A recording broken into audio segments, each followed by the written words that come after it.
warahmatullahi wabarakatuh. Waalaikumsalam. warahmatullahi wabarakatuh. Terima kasih untuk teman-teman sekalian yang telah menyempatkan waktunya pada malam hari ini untuk penyuluhan materi PBAK. Judul yang saya bawakan yaitu menanamkan karakter anti korupsi pada mahasiswa. Next, yang pertama ada korupsi. Di sini ada yang tahu nggak sih korupsi itu apa? Tindakan curang. Benar ya, korupsi itu termasuk tindakan curang atau penyelewengan atau penyalahgunaan uang negara, perusahaan, dan sebagainya untuk keuntungan pribadi atau orang lain. Anti korupsi itu memiliki nilai-nilai anti korupsi. Yang pertama ada inti, meliputi jujur, disiplin, tanggung jawab. Yang kedua ada sikap, meliputi adil, berani, dan peduli. Serta yang ketiga, etos kerja, meliputi kerja keras, sederhana, dan mandiri. Yang kita bahas hari ini, yaitu pertama ada kejujuran. Jujur adalah tindakan maupun ucapan yang lurus, tidak berbohong, dan tidak curang. Kejujuran merupakan nilai dasar yang menjadi landasan utama bagi penegak integritas diri seseorang. Tanpa adanya kejujuran, mustahil seseorang bisa menjadi pribadi yang berintegritas. Seseorang dituntut untuk bisa berkata jujur dan transparan serta tidak berdusta bagi terhadap diri sendiri maupun orang lain. Kejujuran juga terbawa dalam bekerja sehingga kita membentengi diri terhadap godaan untuk berbuat curang atau kebohongan.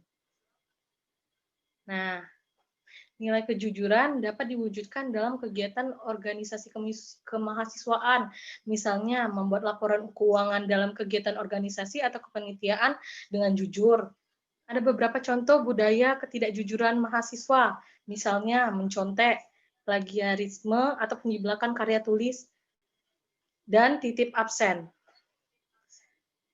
Next. Nah, ini contoh gambar mencontek, plagiarisme, dan titip absen. Yang pertama ada mencontek. Mencontek yaitu menyebabkan teman yang disontek tentunya telah terhampas keadilannya atau kemampuannya, sehingga mahasiswa yang disontek belajar dari siang malam, tetapi penyontek dengan gampangnya mencuri hasil kerja keras temannya. Menyontek akan menghilangkan rasa percaya diri mahasiswa tersebut. Itu sangat tidak bisa dicontoh ya, teman-teman. Nah, yang kedua yaitu plagiatisme atau penjiplakan karya tulis yang selalu menjadi momok bagi pendidikan di Indonesia. Terutamanya kasus plagiarisme di beberapa perguruan tinggi menjadi tolak ukur bagi kualitas pendidikan. Tindakan copy paste seakan menjadi ritual wajib dalam memenuhi tugas dari dosen. Banyak mahasiswa bahkan peneliti yang ditenggarai melalui plagiarisme. Yang ketiga, ada titip absen. Nah, absensi yang ditandatangani mahasiswa sering disalahgunaan. Tanda tangan yang fiktif pun mewarnai absen, padahal dalam satu pertemuan ada kalanya jumlah kehadiran mahasiswa tidak sebanding dengan tanda tangan yang hadir. Jadi mahasiswa yang hadir terlihat lebih banyak, padahal tanda tangannya penuh. Yang kedua, kedisiplinan. Kedisiplinan ialah ketaatan atau kepatuhan kepada peraturan. Disiplin adalah kunci keberhasilan semua orang. Ketekunan dan konsisten untuk terus mengembangkan potensi diri membuat seseorang akan selalu mampu memberdayakan dirinya dalam menjalani tugasnya. Kepatuhan pada prinsip kebaikan dan kebenaran menjadi pegangan utama dalam bekerja. Itulah prinsip kedisiplinan.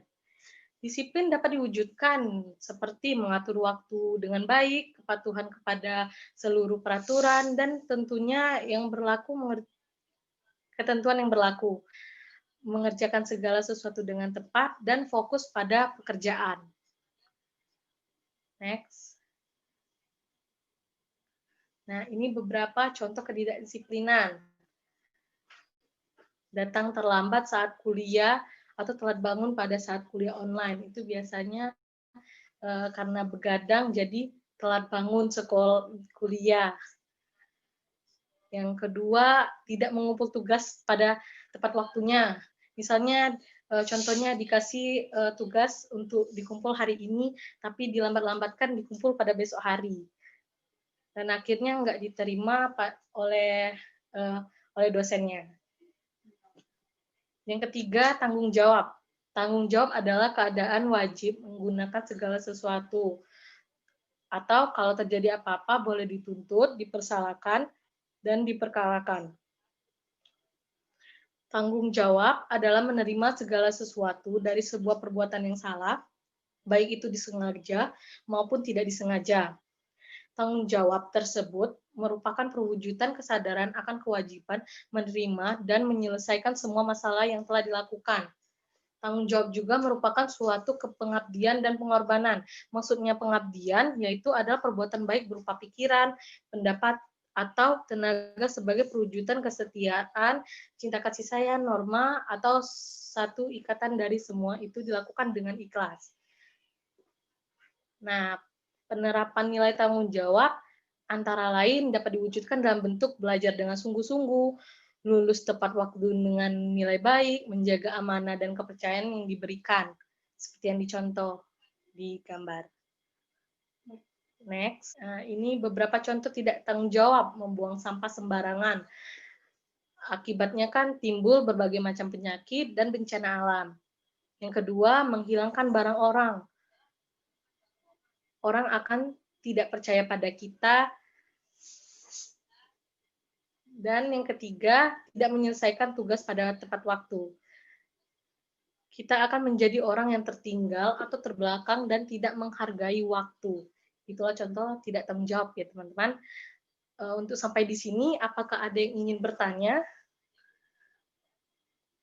Jika ada yang ingin bertanya, silakan. Saya ingin bertanya. Ya, baiklah, Suci. Assalamualaikum, saya ingin bertanya. Bagaimana menerapkan karakter anti korupsi ini kepada mahasiswa zaman sekarang? Terima kasih. Oh ya, baiklah Suci, terima kasih pertanyaannya. Baiklah, saya akan menjawab pertanyaan dari Suci tadi, yaitu bagaimana menerapkan karakter anti korupsi ini kepada mahasiswa. Sebagai mahasiswa harus mampu membuat perubahan langsung dalam kehidupannya ataupun membuat dirinya sebagai sebuah agen perubahan atau agen of the change. Artinya adalah bahwa mahasiswa memiliki sumber daya yang besar dalam pendidikan pembentukan karakter ini. Diharapkan perilaku anti korupsi mahasiswa konsisten dalam anti korupsi di tengah realita lingkungan eksternal yang masih sangat korup. Konsisten ini diharapkan selanjutnya meningkatkan keberanian mahasiswa menjadi garda ke depan dalam mengajak masyarakat untuk melakukan tanpa toleransi terhadap korupsi. Nah, disimpulkan bahwa menanamkan karakter anti korupsi ini sebagai langkah awal terhadap penanganan kasus korupsi yang dimulai dari diri kita sendiri dan diharapkan diterapkan kepada kehidupan keluarga, masyarakat, bangsa, dan negara. Baiklah, apakah Suci sudah mengerti? Terima kasih, sudah mengerti. Baiklah, terima kasih Suci. Apakah ada yang ingin ditanyakan lagi? Tidak, Mbak Inong. Oke, baiklah. Nah, ini kesimpulannya adalah niat anti korupsi pada mahasiswa dimulai dari jujur, disiplin, dan tanggung jawab. Jika tidak menerapkannya dari sekarang, maka kita akan menjadi orang yang sangat merugi. Rugi dengan diri kita sendiri dan orang lain. Dan ingat, seperti slogan ini, korupsi berawal dari hal kecil, jangan biarkan ia tumbuh besar.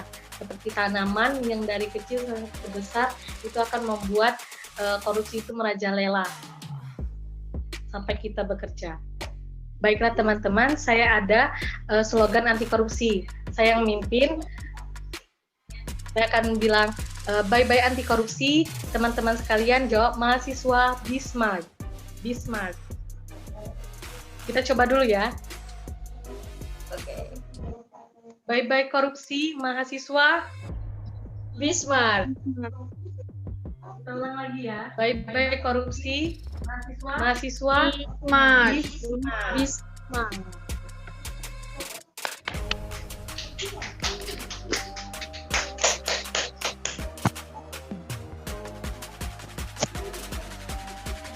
Oke, teman-teman, terima kasih atas waktunya. Saya tutup sampai di sini. Apabila ada kekurangan, saya mohon maaf. Dan saya harapkan karakter anti korupsi ini bisa kalian terapkan kepada kehidupan sehari-hari. Saya tutup sampai di sini. Wabillahi taufiq wal hidayah. Wassalamualaikum warahmatullahi wabarakatuh. Waalaikumsalam warahmatullahi wabarakatuh.